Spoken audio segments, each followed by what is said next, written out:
A very good evening to all you beautiful subscribers out there, and welcome back to the channel.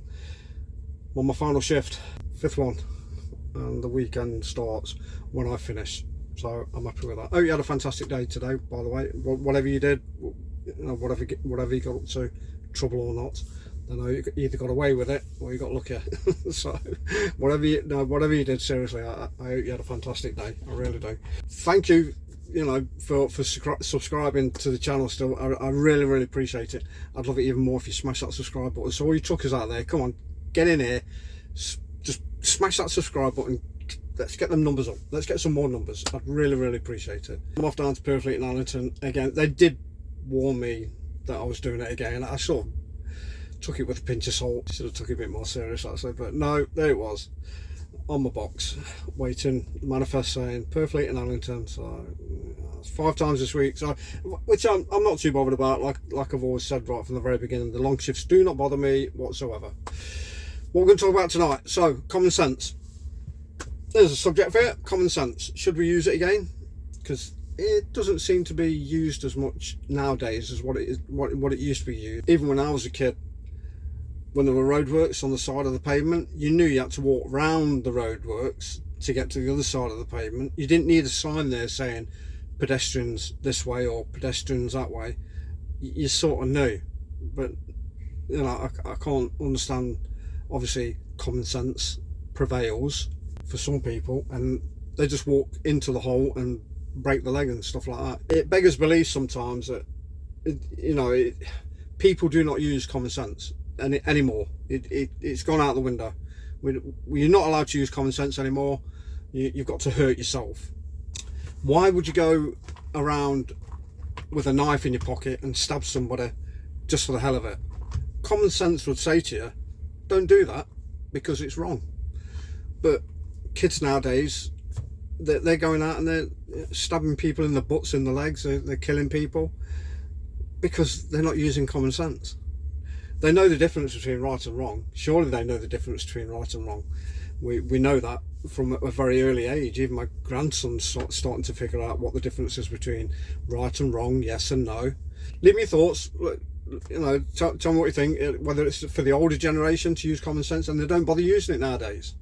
You even have to look at the woke generation nowadays. There's no common sense there used whatsoever. It's either their way or the highway. There is no in between, which for a society is totally wrong. So yeah, tell me what your thoughts are about common sense, whether or not we should be using it more, or whether we should just I will still use common sense without a shadow of a doubt. If I see something that's wrong, my own senses will tell me that's wrong, there's something wrong there. I must avoid it, otherwise I'm going to hurt myself. That's basically what common sense is about, is figuring out problems, solving them, and coming up with a solution that betters you and stops you from getting hurt. That's basically what common sense is. But like I say, nowadays it doesn't get used enough. I don't think that the generation that is coming through is, I fear that they're lost. The younger generation, that there's something there underlying that allows them to do these crimes against other people when they're so young. So, I mean, they're teenagers, for God's sake, and some of them are committing murder. It's not all the youth, I'm not tarring all the youth with the same brush, but for some of them. And yeah, you can put it down to, I don't know, peer pressure. You can put it down to society. You can put it down to social media. You can put it down to the parents. You can put it down to the upbringing. You can put it down to where they live, the area that they live in. At the end of the day, a person has a choice to choose right or wrong. Like I've always said, we know the difference between right and wrong. It's instilled in us. I totally understand that. Some kids come from a broken background. They do. Some of them do. But you look at some of the kids that have come from a broken background. They've made something of themselves. They've done something with their lives, and it's not all doom and gloom for them. They've actually done something, and they've turned their lives around. I don't know. a lot of the youth of today in the UK, especially, well, not just in the UK, but I think worldwide is it's like a pandemic or something. The youth have just got to get into trouble and commit these crimes against other people. Is that down to common sense? Using common sense? I think it is. Give me your thoughts. Tell me what you think. I don't know whether any of you saw the program Monsters, and it was about the Menendez brothers that slaughtered their parents in their house and blamed it on the mafia and tried to blame it on everybody else because, you know, at the end of the day it was just all about money and their inheritance.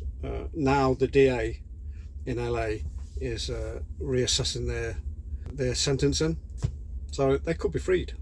These people that got a double life sentence, I think it was a double life sentence with no parole. They were going to get no parole at all. Should it happen?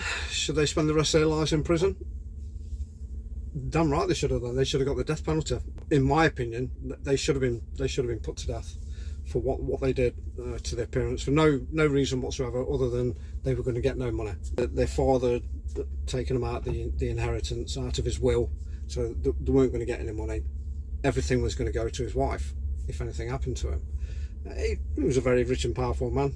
Yeah, he may have been a bit harsh. I think it was Eric. He was talking to a psychiatrist. Not once did he mention that he was sexually abused by his father. Not once. I was brought up in the 80s, and my father was a hard man. He was strict sometimes, never abusive. Was never abusive, but you know, it's possible that he could have been, you know, a bit more abusive. He could have, you know, crossed the line a few times. But as for being sexually abused, I do not believe that whatsoever. So I don't know. Give me your thoughts. Tell me whether or not you think they should be freed. Personally, myself, they can rot in prison. And like I said, you know, they should have got the death penalty. They should have been just taken out.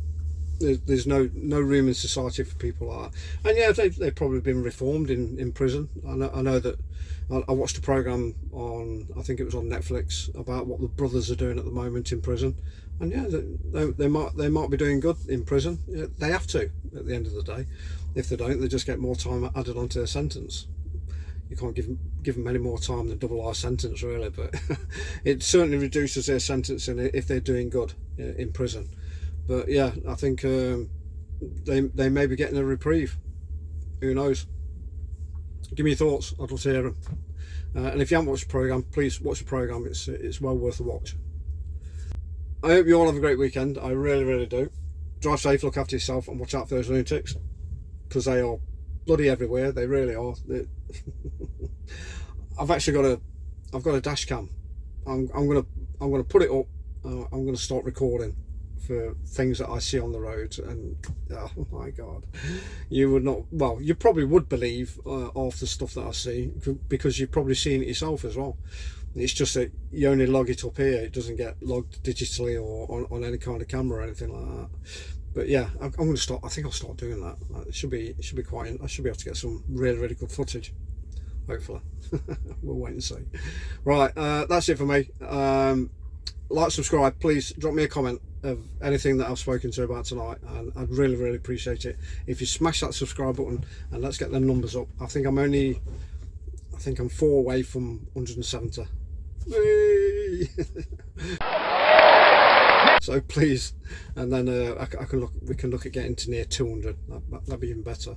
It'd be even better if I get into the thousands. It really would. That'd be absolutely awesome. But one day, maybe. One day, who knows? A few years down the line, probably. I don't know.